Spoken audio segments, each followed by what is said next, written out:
Real estate investing is awesome, but the costs are up. As we've been talking about over time, everything costs more money. Inflation gets us, and then we've got things like supply chain to think about and insurance and so on. So I thought what we do is talk to a seasoned investor and good friend. He's been on the program several times before.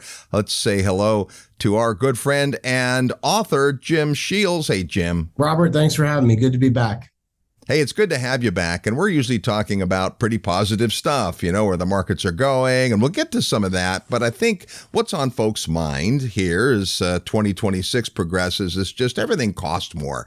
We've had inflation, and that certainly found its way into building components and materials. Some of that has been alleviated more recently, but there's talks of, still about interest rates. We just passed, came below 6% mortgage rate on average for the first time since 2022, but still compared to what, that's rather expensive. So you've been in the business a long time. You've been investing for decades in lots of different places. When we first met, you had been doing a bunch of rehab, taking existing houses and figuring out what to do, what not to do, having a budget. And one of the things your eye is always on is how do we deliver a great product that's going to sell for a premium, but bring some of those costs down. So what did you do back when you were rehabbing houses to try to keep costs in control? What I would try to do when I was looking at a lot of rehab properties was looking for work that had already been completed. And that was not always an easy thing, but when you were looking at enough deals, there were times like, for example, when I was buying a lot of REOs, which is just fancy word for the bank owns the property and they're looking to sell it. Yep. There were times that the banks would do certain work. They would put on a new roof. They would take care of some other major structural thing because they just felt like they were in need of that. And so one of the things that I would do up front is I would assess rehabs to see, is everything necessary? Now, there were times when everything was necessary. Sure. But some of the best deals that we got, Robert, when there were some properties that were going, wow, this roof was just put on 5 years ago, permanent. The plumbing was updated just a few years ago before the person lost the home for whatever reason or not. And so that was one of the ways that I found to keep costs down. Along with that, the thing that is a little unfair to people just starting out, but it's the truth, is volume has privilege. I had my go-to guys. So you probably have your go-to pizzeria in your hometown or your go-to coffee shop. I had my go-to AC guy. I had my go-to plumber. I had my go-to roofer. I had my go-to painting company. And so as we gave them volume is privilege, kind of like you go to your coffee shop, you get that little stamp, it feels good. And then the 7th or 8th, whatever, 9th, 10th coffee is free. Yeah. I'm not saying you get that with your subs, but what we found is we would get more fair and economical quotes because we would keep going back to them. So the more volume that I did, Robert, the better my costs got. And so when you're looking at trying to, I say cheat, hey, someone else did the work for me and it's been done right. Now I don't have to put that into my repair model. And if I can get people that are working with me on a continual basis and they give me a little more of a volume discount or even a trusted discount, something that's important for people to know. And I had no idea of this. There's contractors out there, and I don't care in what submarket, but in all sorts of AC, plumbing, roofing. If they don't want to do a job, Robert, or they're too busy, you know what they'll do? Bid it higher. They'll just bid it high and say, if someone's crazy enough, and I might have some subcontractor friends that don't want to hear this, but they know that they don't want it. They're too busy. They will bid it higher and say, look, if they're kind of crazy enough to pay this, then this is what we're going to charge. And if you don't know how to shop from, different bid options, that's another thing. I would get a bid of 3 on everything. Then you might be that person that took something that was like, well, okay, if they're going to pay for that, we'll figure out a way to get it done. We didn't really want to take this job. We were too busy or whatever. And so that's something you have to watch for as well. That's awesome. Already some golden nuggets. When you're talking about deciding what to do and what not to do, you have to think about the end user. We were just on our discovery trip in Belize, which we do maybe once a year, and we're looking at a beautiful house. And inside, it had these custom $2,500 glass doors. Breathtaking, beautiful. And the next house we looked at had wonderfully handmade mahogany doors, which of course hails from Belize. And what I posed to the group was, which of these doors will a tenant pay more to use? And of course, the answer is the tenant's not really going to pay a premium for the more expensive doors. So we might do something to a house in anticipation of selling it for a bigger profit. But if you're going to put a tenant in it, you want it to have good, sturdy operations in the house, but you don't need to overspend. And I think we see people do this, especially newer. So hopefully if you're new to investing, you're going to get some great insight today. Probably the biggest expenses in buy and hold real estate, turnover, and vacancy. Today, of course, you guys have a property management company and understand this, but I know that grew out of a frustration of not being able to find great property management. So what are the things you can do to try to get vacancy shorter and to make your turnovers quicker as well as more cost effective? That has been a lifelong lesson of the last 27 years of investing, Robert, because we talk about the numbers up front. I love the coaching you just gave, which was my first mentor. He said, Jim, he was a Texas guy. He said, this is not your house to live in. It's your house to invest in. And I just, that takes away the glass doors and the fact you want to give a good place, but to play interior decorator, that made no sense. And that really helped forge financial future and wealth for me in real estate. However, if I could go back to that younger Jim who probably was a little taller, had a little more hair, and I would say that I never was taught, Robert, until some of the conversations we've had over the last 5 years in mastermind groups and such, was it's not just getting into the property and saying how much will it rent for. Of course, that's super important. But the second question that I started to look, and there is research you can look, was not only how much will it rent for, but how long will it rent for? Right. And this was something that we fell backwards into, going from old fixer-uppers, bulk, foreclosures, fixing up old houses, to new construction. So when I had my old fixer-uppers, and I still own some of these, and it was a great way to build wealth, but there are some setbacks. And what I found, especially the areas that I had chosen, is the occupancy, how long the tenant would stay, Robert. I can get them in at this price. That's great. But I wasn't looking at how long they were staying, right? And so I'd say the average we got up to was about 13 months. And so, okay, well, that's good. But I can tell you, on my way of learning, I looked back and there were houses I got into cheap. They had promised high rents compared to the price. And my average tenancy was 6 months. Wow. And so that means at the end of that 6 months, Robert, that ugly T word, the only word worse than carpet is turnover, because I hate the C word. It's a terrible word. I don't use carpet, but turnover, when you have a turnover, that is a bill. That is a big bill. And guess what? That only gets worse as you build your portfolio. So as I could puff my chest out and say, I have all these properties and I cross the 100 mark and the 200 mark, that sounds really great. But all of a sudden, if you're having turnover every 6 to 12 months, and the properties were not being rented to the people who wanted to take the best care of them, those were some bills that you were a lot smarter than me to avoid that I took on.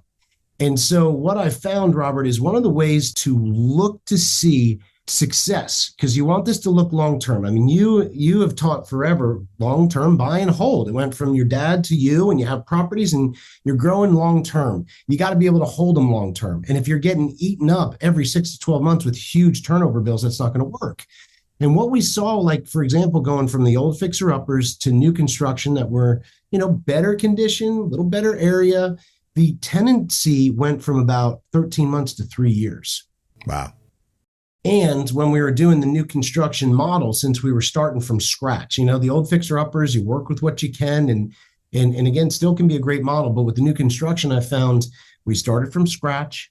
We could make it visibly appealing, but appealing durability wise. And so that was really important. And if we could get the people to go from instead of 13 months to 3 years, because the allure of the new construction, where it was, the affordability still, even for this nice house, well, then, I mean, you do the math. I figured that, wow, I could own less property of better quality and keep more money in my pocket for the long term. And so this might be a long drawn out way of telling you, but man, was it painful. And honestly, that could have bankrupted me in '08. You know, a lot of our real estate friends went bankrupt. When I was getting those turnovers in 2008, holy guacamole, that was not fun. And I really had to buckle down. But now, you know, seeing for you people out there, don't just get a property. Look to see not what the property will only rent for, but how long will it rent for. Average length of tenancy is huge, and it varies by product type. It varies by market. It varies by submarket, and it varies a little bit by the professionals that you engage with. And this is one of those underlooked things. People don't really think about it. They look at the pro forma, they see what the rent is. The property manager says, yeah, we expected this kind of rent. You know what it costs you to get in. You're like, okay, well, you know, after a year, then, you know, pretty much break even on my turnover. And then the tenant moves out. So where are you? You know, it's one of the decisions people make to buy a little lesser neighborhood or a little lesser property because the gross rent multiplier is better. They can get what looks like on paper better cash flow, but they're not counting the thousands of dollars they pay each time those tenants move out. Now, it's not always like that. If you are careful and you screen well, and this is why management is important, you might get a tenant that doesn't move out and take the toilet and the cabinets with them. You might get someone that, you know, leaves it in broom clean shape, and that also helps. But this is a huge, huge way to save money in the long term. Just keep tenants longer. The other side of that is management and tenant retention. You know, if you're in a marketplace and the rents have come down a little bit, and there are marketplaces like that, you could reach out proactively and say, hey, we were noticing that rents in your neighborhood have come down a little.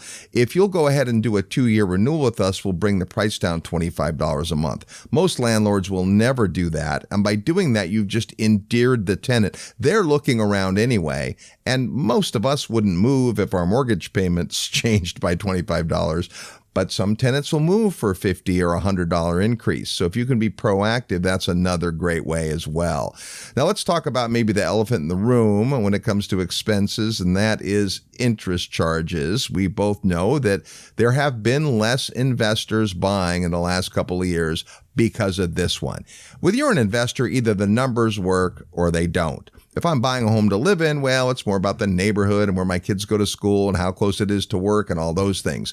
But an investor doesn't pull the trigger unless it makes financial sense. And when interest rates are at 7.5 and 8, it was hard to make that work. We've just come under 6% for the first time since 2022 on an average 30-year conforming mortgage. So it's trending in the right direction. But those of us that have been investing for multiple decades are like, you know, that's still fairly high. What do you do in this case when you're selecting loans, when you're thinking about that long-term cost of capital?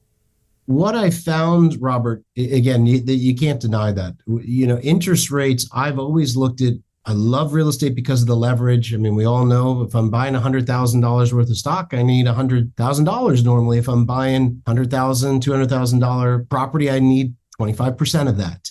And that's great leverage.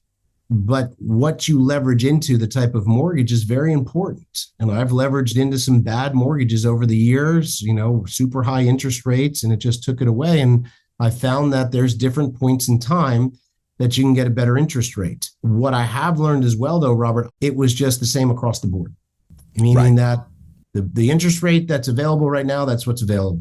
And I started to experiment with my own cash with buying down my own rates, properties that I still own 15 years later that I bought the rates down, which costs money out of your pocket. But when I started to do the math, if I'm planning to hold on to this property longer than 4 years, for example, it makes sense to buy this down. Now that was out of my pocket though. And if I've learned anything, and this helps not only for you, the individual investor out there, but for others, is how do you get someone else to pay for the buy down? So And, let's and stop for just a second. I want to make sure no investor left behind. Mortgage companies and lenders make their money in two ways. They charge you an interest rate over time, and then also usually some points and fees up front. So what Jim's referring to is it's many times you can offer to pay more points up front. So that's a higher out-of-pocket expense in exchange for the rate coming down a little bit. Not very much difference in the first few months. But if you are planning to keep that property a long time, I'm going to guess on those properties that you've had for 15 years, you are well into the money on that trade. It made sense to spend that money. Now let's talk about how we get someone else to pay for it. One of the techniques over the years when I was actively listing and selling property is if there was some flexibility with the buyer and seller, you could explain, hey, it's important that the buyer keeps their payments where they need to be rather than offer a discounted price, Mr. Seller. What if you offered to pay some of their closing costs? Now, you'd have to check locally of how much they can and what the lender will allow, but that's a way that the buyer now isn't paying for it. The seller is, and it's the same kind of trade-off. Maybe they're paying a few $1,000s more for the property. That is not going to be that dramatic of an effect in 10 or 20 years. But the difference that they would pay in their monthly payment means something to them. Now you transition into the thought process of an investor, and they aren't attached to the house for all the other reasons. They're wanting to see the economic performance. So this becomes a critical decision. Absolutely. Absolutely. And just like we talked about before, where I started to get into a volume of rehabs. And so volume had its privilege, and my plumber and my roofer and my electrician would give me a better deal. My AC guy. Banks work the same way, but just on a larger scale. Yeah. So Jim goes into a bank and offers to buy down his mortgage. You know, they're going to charge me, Robert, and they're going to charge me pretty well, but they're going to lower it some. You know, it does come down, and it was worth it, you know, once you did the math and held it, but it's not the best deal. What I found was builders who have a large balance sheet and good financial status can go into a bank and actually work a larger deal. Volume has privilege, and they can buy large tranches of mortgage money and actually pass that savings of what the rate will be onto their client investors. And so a builder can go in, and so the public might be being offered 6.5%. I walk off the street, Robert, and say, hey, I want a duplex loan. And they say, great, 6.5%. You're like, oh, okay. But a builder can go in and say, I want to buy $10 million worth of mortgages, and I want to pay a fee up front to receive that money at 3.5%. And the bank will say, well, sure, here's how much it's going to be. And the builder pays whatever they negotiate. And now the builder has access to mortgage money at a much lower rate than you and I as just individuals can get, but they were able to put into a volume deal. And I saw this accidentally as an investor working with a builder years ago, and now becoming a builder when the rates started to go up. And we said, well, we've made the promise to get people in it, build it right and cash flow it right. And so the way we have to do that is to finance it right. So we started to do what these things are called builder forward commitments. Yeah. We're committing forward to the bank that we will take down X amount of mortgage money, and, you know, we'll pay for whatever those fees are up front to get the lower rate. And when that happens and again, not all builders can do it. You know, I'm proud to say there's probably 8-10 years ago, we couldn't have qualified. Now, you know, with our Japanese backing and partner, we're in a good position. You know, we've talked about that on other episodes. We're able to walk in and do this, and we can pass those savings along to our investors. And so as an investor, know that with new construction builders, you may be able to work a deal for them to get you the rate that you want, that you think, well, you can only get that rate back in 2021. That's true. But again, volume has privilege. So understanding how to build or forward commitment works, not only for owner-occupied people, but for investors, can be a really sound strategy. It's something I fell backwards into years ago. And now we actually provide for our investors so that they can beat the going rates by 3%, sometimes more. And again, that goes right to your bottom line cash flow.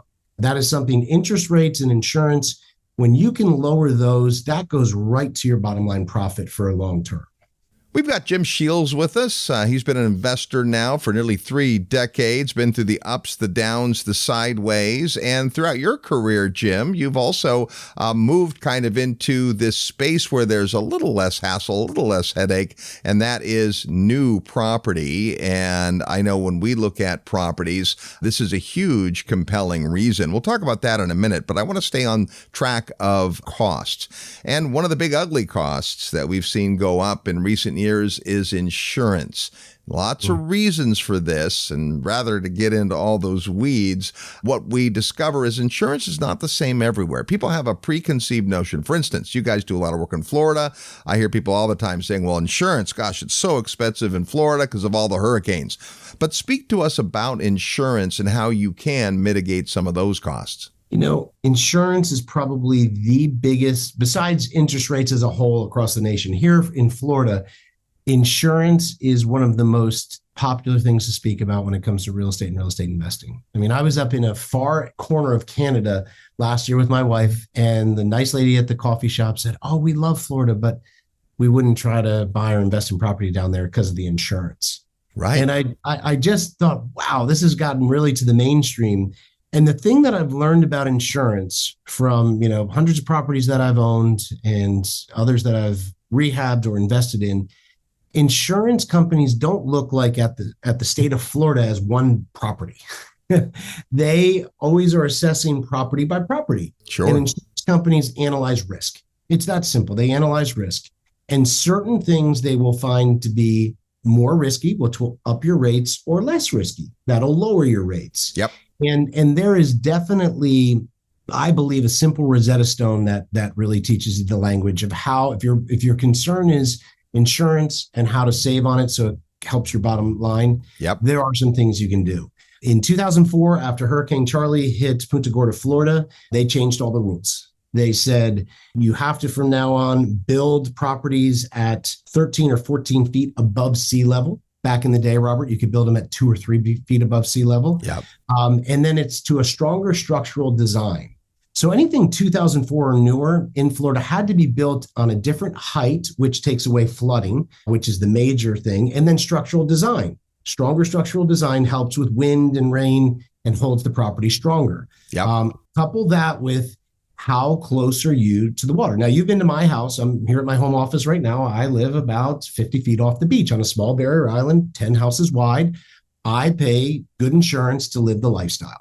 Yes. But my investment properties are a few miles inland at least, because once you get a few miles inland from the big water, that's less risk. The insurance rates go down. So when you take newer properties that are built on a higher land level, they're built to a stronger structural design, and their proximity to water is miles off, the rates can drop substantially. And so your property can literally be the difference of $60 a month to $1,000 a month. It is that drastic because every property that insurance companies look at, and we've had about 5 new carriers re-enter the insurance market here in Florida just in the last 12 months, which helps competition. So that's brought it down about an average of 15%. But you have to look at the individual property. And that's what I always try to, for my own investing, for what I'm looking at, what will the rate be? And you can get a good insurance company to quote the rate. And what we found is properties that are at least a few miles inland from water, they're built to that 2004 or newer, you're going to be able to save on rates tremendously. So you might find a smaller, older house that you're getting at a better price, but I kid you not, the numbers, like my house right here, even though I'm on this barrier island, it was built in 2004. So it was built to a different height. And so my insurance, I do pay for it, but nowhere close to some of the small beach bungalows right down the street from my house, built in 1957. Now, these houses are not even a quarter of the size of my house. Their insurance is 7 times more than mine. Wow. 7 times more. So insurance companies are all about risk, and you just have to remember that. So one of the biggest, I hate to say hacks, but segues that I make, Robert, is saying, what year was it built? Where is it located in proximity to bigger risks of water? And what's the actual rate? And you start to do that, you will see there is such a difference in rates that can make or break you. And it's something you really have to look at. It is surprisingly different, the rates for the newer properties in Florida than the older properties. And it makes sense. I didn't understand why until you explained it to me. And like, well, anything built 2004, last time we did a field trip to Jacksonville, you were pointing this out. And I said, well, that makes sense. An insurance carrier is trying to understand the risk and then make a financial commitment based on that. If the house is built better and it's up higher, there's less risk. So it seems obvious, but if you're that person living in Canada looking from afar, you're like, oh yeah, well, all the storms, everything's expensive. I would say one more thing on insurance is, as an investor, you may make a different decision in terms of amount of coverage and the trade-off of deductible versus rate. So just be honest about that. If you're a brand new investor, you probably want to be pretty fully covered. But imagine now you get to the point where you have 10 houses. Well, the likelihood that they're all going to be hit by the same storm isn't high. Even if they're all on the same street, they wouldn't all have the same damage. And so you might get to the point where you make the investor decision that I am going to increase the deductible on these houses because I can weather that storm, no pun intended, if there was to be a claim, and that's going to bring in the costs quite a bit. You see this all the time in commercial property. We have a large property that the insurance has gone up through 3 years in a row. In 2025, through shopping and sharpening our pencil, we actually brought our premium down by $400,000. Just talking now, it renews in May. Looks like we're going to shave another $100,000 off the cost. So it's a cost, and it's a real cost. And obviously, if we're saving that money, you can imagine how much the premium is.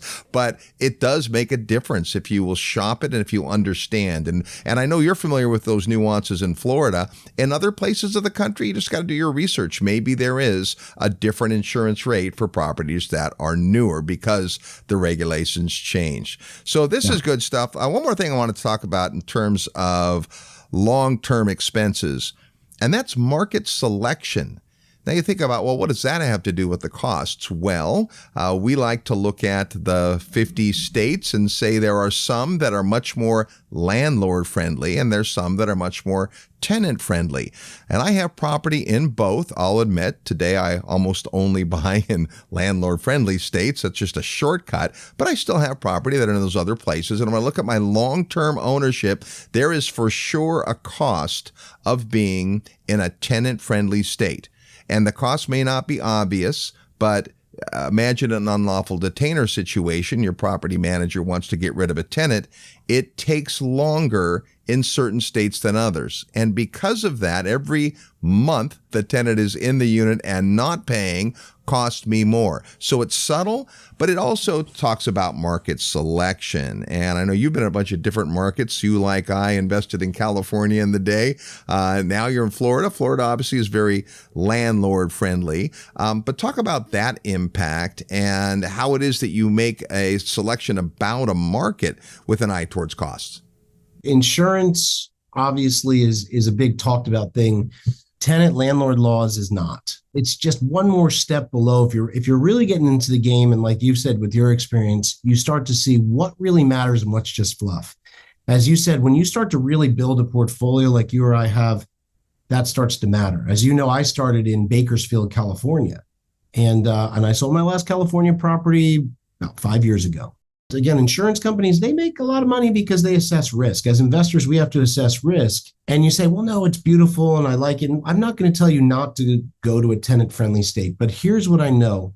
When things start to really go out of favor for the landlord and you have to wait long periods of time to collect your rents, to get your asset back, that can be very dangerous. I had a really cautionary story of very good friends that now live in Tampa, successful real estate investors that built a great portfolio for themselves in upstate New York. In 2020, when the pandemic hit, they went from making, it was a large check, Robert. I want to say they were netting about a consistent $28,000 a month, right? They had built a really solid portfolio. Nice. They were proud of. When the landlord laws continued to go the other way, and there was a moratorium on their tenants having to pay rent for 10 to 14 months, they went from making about 28 to losing over 20 grand a month. Wow. That is a very strong, and that is a personal friend of mine. And that really, I had known from being in California, now coming to Florida, but watching them get all the taps shut off was really quite profound. And so for me, I've said, as now that we're building in different areas of the country, still main hub in Florida, we really take that seriously, because when you work with investors, and it's not just our money, if I know I can get a tenant who's just not doing the right thing out in 45 days, that gives me a level of security for the people we're working with. If it's 6, 8, 10 months, possibly longer, that puts people in a scary situation. And you have to start to realize, again, like I said, how long can it be rented for? Also, well, how long does it take to get it back? And then you have to underwrite your numbers to say, well, I know it takes about 8 months to get people out of my property. You got to start with every property you own being able to have that, reserve then of 8 months. You might get lucky and get them out early or something, but it's really important, Robert, for people when they say, what would you tell the younger self, that Jim who started in the late 90s in California, saying, hey, be aware, own better property, less property, better quality, but also pay attention to your landlord laws. Are you adding a service to where are you seen as adding a service to where you're investing, or kind of a villain? And I don't want to go where I'm a villain. I work too hard on my real estate investments to be seen as a villain. So, Jim, let's just talk in our remaining minutes about the markets you guys are in and why. Yeah, so we are focused a lot right now in growth markets in Florida. So that's not Miami, it's not Tampa, and it's not Orlando. Those markets are really nice, but the costs put us in a bit of a concern. Yeah. We want to go where the prices have stayed more stable, where there's still population growth, economic growth, something drawing people there, and affordability is key right now. So we're in some second-tier markets in Florida that you wouldn't have heard of as much. Not Miami, not Tampa, not Orlando. Now, being a Northeast kid, I thought that's all Florida was growing up. But there's 29 million people here. There are certain segments that we focus on are really growing still. It had some of the best growth anywhere in the country, especially over the last 5 years. And so that's where we focus. I'm sure we'll get more into that. But again, it's not the highlighted markets, Robert. It's the second tier. And that's where we had to really do our research to say, where is up and coming, and the fundamental supporting the why. Jim, this is a timely market spotlight, because you're going to take us through some of the facts and figures happening to the markets that you work, but also there is truly an opportunity. We don't talk about that very often on the show, but today there is. So take us through what's going on in these markets, Jim. Absolutely. Robert, thanks for having me again. It's been great to work together over the last decade. Again, I am not an attorney and I'm not a tax accountant. We are just talking about real estate that you and I have invested in for years together. And it's been years. You've been down to visit us quite a few times, not only mastermind groups that we're in, but also being in the trenches of our properties and working together. And it's been really a nice trip. And obviously, our principles align very closely on long-term buy and hold real estate and the success and the wealth it can bring for people and their families. And that's been a very important part of our core mission. And I'd love to see the way that we've accomplished that for so many.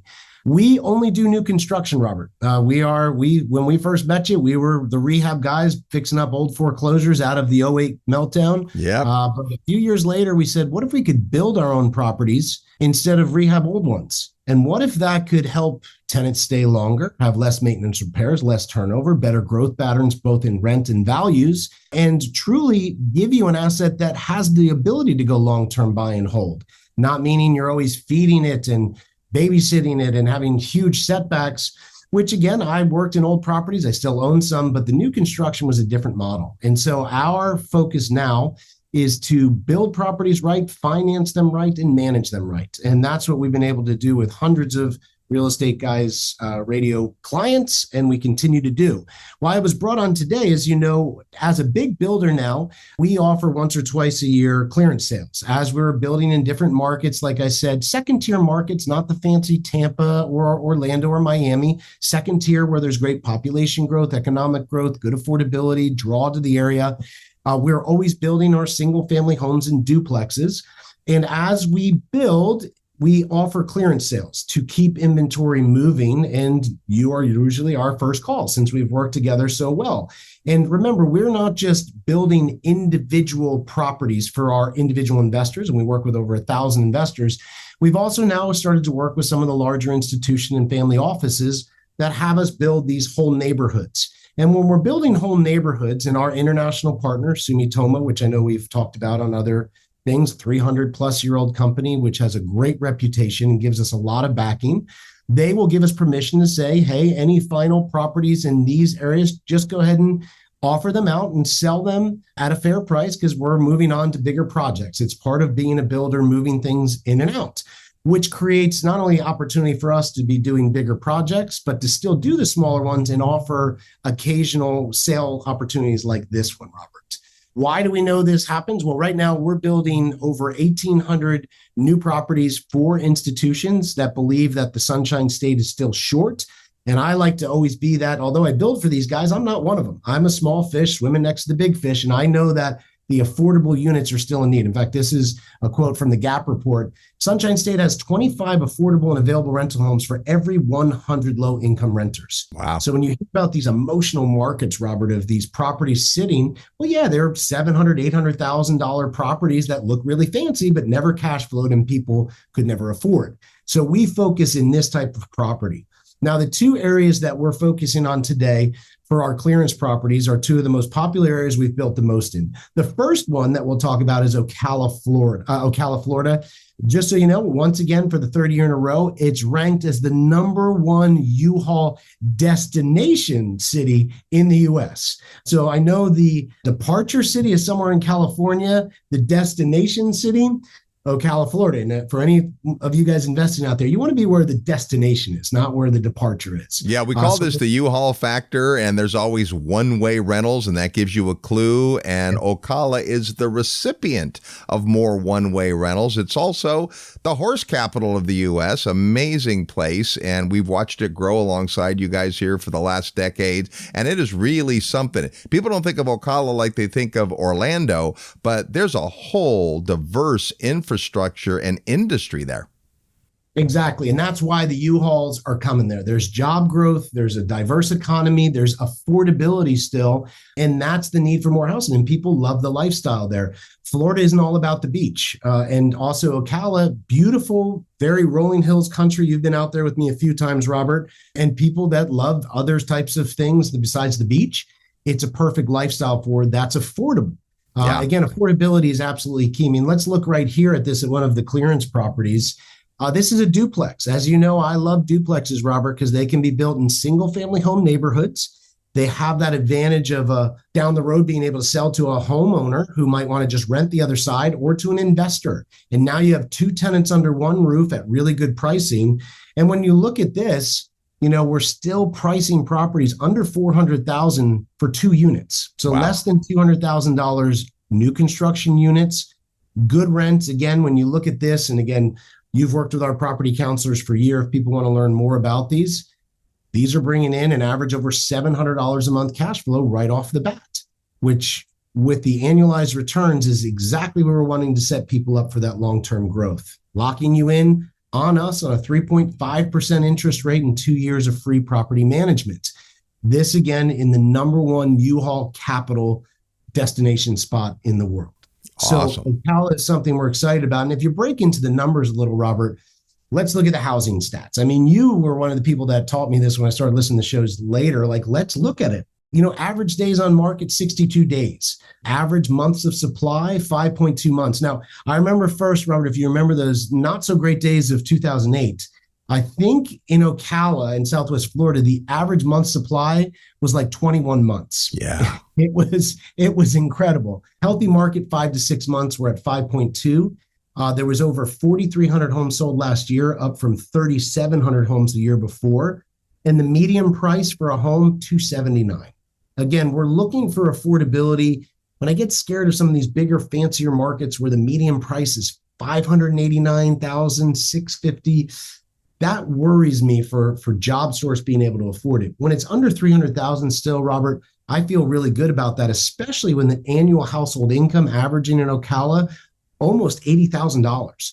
I mean, that is really a strong affordability index. And so we are clearing out about 5 or 6 duplexes, new construction, that have these terms, the 3.5%, and that's in the Ocala region. Well, there's another thing about that which is important to notice. And even though the prices are low, and that's great for affordability, because of the nature of this market and the jobs it's attracting, not everyone is able to buy, and they'd like to rent. They have the income to rent a nice place, but they may not have the down payment. They may not be planning to stay long enough for it to make sense to make a purchase. So if you wanted to move to Ocala, you could get a nice house for a fairly inexpensive price, but it's still a strong rental area.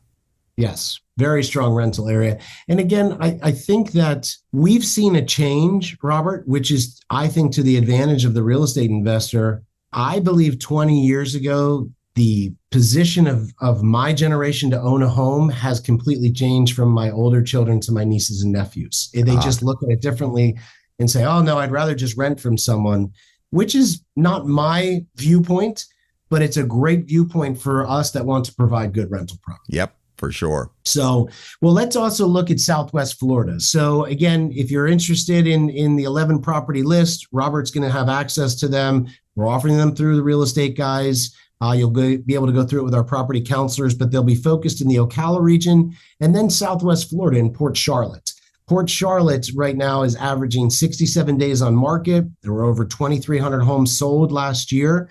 Job growth was 10.5% for that 4-year span, and they're expecting that to hit double digit over the next 2 decades. So there is a long job growth report of the Port Charlotte area and why that really got us interested in putting boots on the ground there.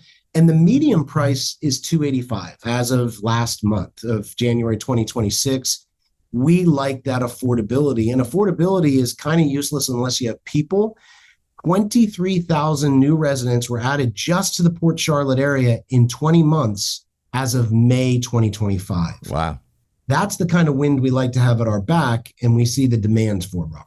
Affordable markets are attracting folks. The basic premise of the whole show is that costs are up, and that's true across the board. And so people are looking for a better lifestyle that costs less money. This is the kind of market, maybe not high on the radar like Miami or Tampa, but certainly worth considering. The same great tenant landlord law, the same great weather. So Port Charlotte, definitely a market to look at. Yeah. And let's look at, when I told you I was going to do this, I know you asked me to get the comparison of what's really the advantage of new versus old. Right. Again, especially in context of bringing the cost down. If I was thinking there might be a nice older resale home compared to new. And so take us through the differences there. Yeah. So what I did is I put together one of our properties in the clearance sale properties, and then just one that was on the market nearby. So let's look at this. So right here is one of our duplexes in Port Charlotte, $422,000 for both properties, both sides of the property, with our 3.5% rate and 2 years of free property management.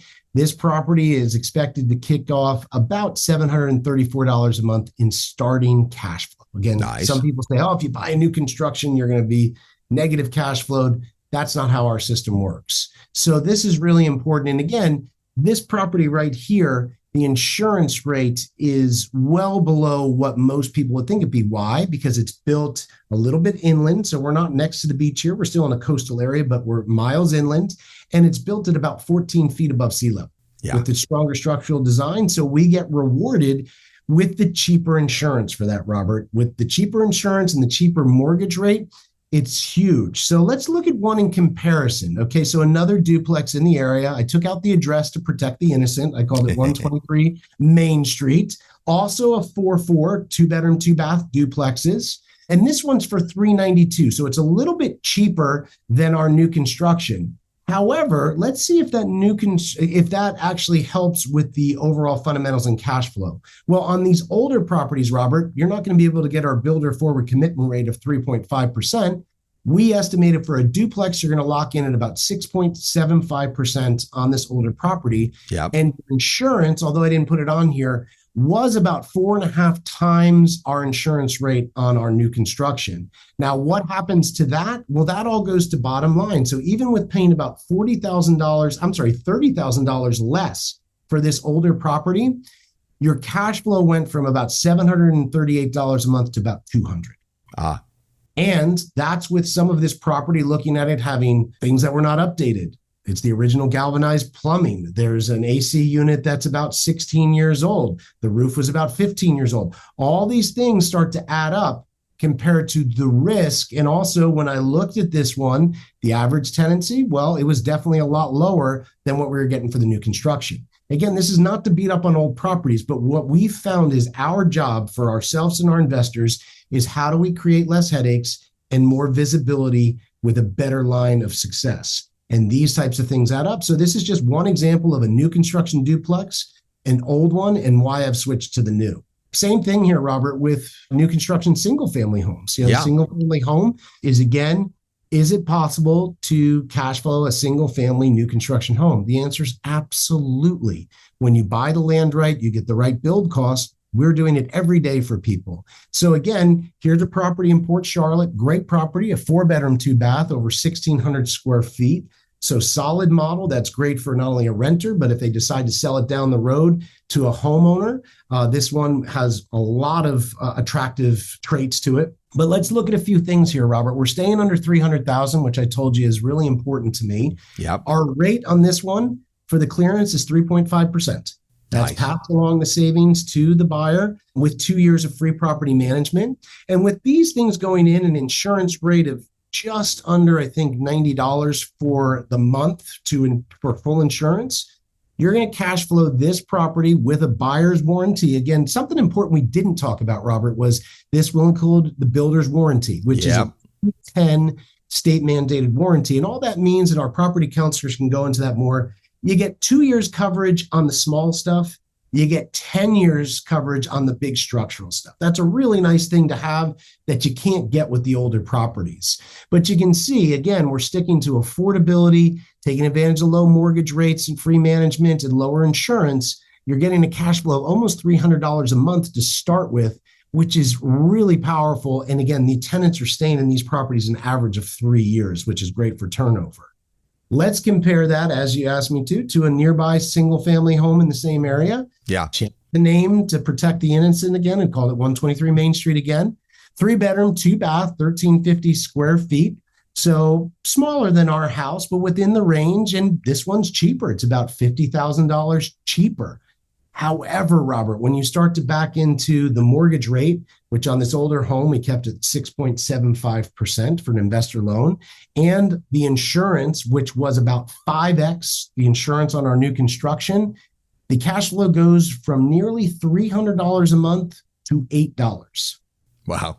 $8, which is fine. I've taken some big risks in my younger years of getting into properties like this, but I've also learned lessons. And when these have older traits in it, from older roof, plumbing, electric, and outdated kitchens and baths, that stuff can start to cost you money within the first few years you might not want to spend, and it's too close to the line. So again, I own both types of properties, but my job is to always continue to get smarter for myself and my investors.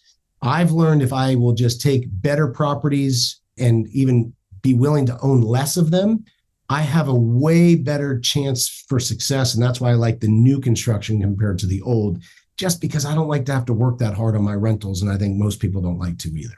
You know, when you buy a new property, there's so much less to do up front, but eventually it becomes a 10-year-old property, a 20-year-old property. Nothing wrong with that, right? We both have properties in our portfolio. My oldest property is over 145 years old, and it's an old Victorian property, and it's beautiful, but I will tell you the upkeep is a lot more expensive than the new properties. And with the builder's home warranty, it's just one level of protection. You know, if you were having to shell out $1 million for a new property, well, then you'd think twice. But I love the price point. I love the metrics in the market. And this is, you know, sunny, cheap Florida, but with the thought put in. And Southern Impression Homes talks to folks from the real estate guys world all the time. Only rarely do you guys have a clearance sale. That's something that we don't want to get used to, but because you do have one, looks like there's a lot for folks to consider. If you're in the market now, this would be a thing to take a look at. So take us through the points here, Jim. Yeah, so with the clearance program, you are getting 2 years of free property management. That's about a $6,000 value. Our average is 8% property management fees monthly on collected rents. That's Yep. waived for the first 2 years. We're discounting pricing an average of 25,000. That's a great value right off the bat. And 3.5% interest rate. If you tried to go into a bank and do that on your own, which the bank won't even allow you to do with your own personal financial statement to get down to that low right now. Go ahead and try if you'd like to. I've tried it. It's pretty funny. But that would cost you about $42,000 if the banks allowed you to do it out of your own pocket. The rental protection program, which means if the property does not rent within the first 90 days, that we will take over rental payments for the next 90 days to make sure that it's filled. That's about a $5,000 value. The 210 warranty, they gave this at about an $8,000 value. I know it goes a lot higher than that. That's what it might cost you to get one on your own. But what that actually covers in the just in case period, it's a lot more than that. But we did that at 8,000. And then the property counselor advice. Again, we have very strong property counselors that Robert's worked with for a decade now that are investors themselves. I wish I had a property counselor back in Bakersfield, California in 1998. I would have paid a lot more than $12,000. We give it that value. So we're coming in at a total value of almost $100,000 in gives. And we also say if you want to offer below asking, we'll consider it on these clearance properties. So with all those things adding up, we do feel good about being able to help you build your portfolio the way that we've helped so many other people at Real Estate Radio, guys. Yep, love that. And the great thing about the property counselors is like if I want to go on a trip to somewhere I haven't been, that's a hard thing to book online and try to compare and look at pictures of hotels. I'd much rather talk to someone that can say, oh my gosh, here's where you want to go. These are the places to avoid. That's what it's like with a property counselor that knows the market, knows the properties, and they're all just really super cool people. So there's just a handful of these. If you are interested in taking advantage of that amazing deal, then you're going to want to reach out and get the details, and you can get into more specifics. Obviously, we just wanted to paint the big picture, but if you have questions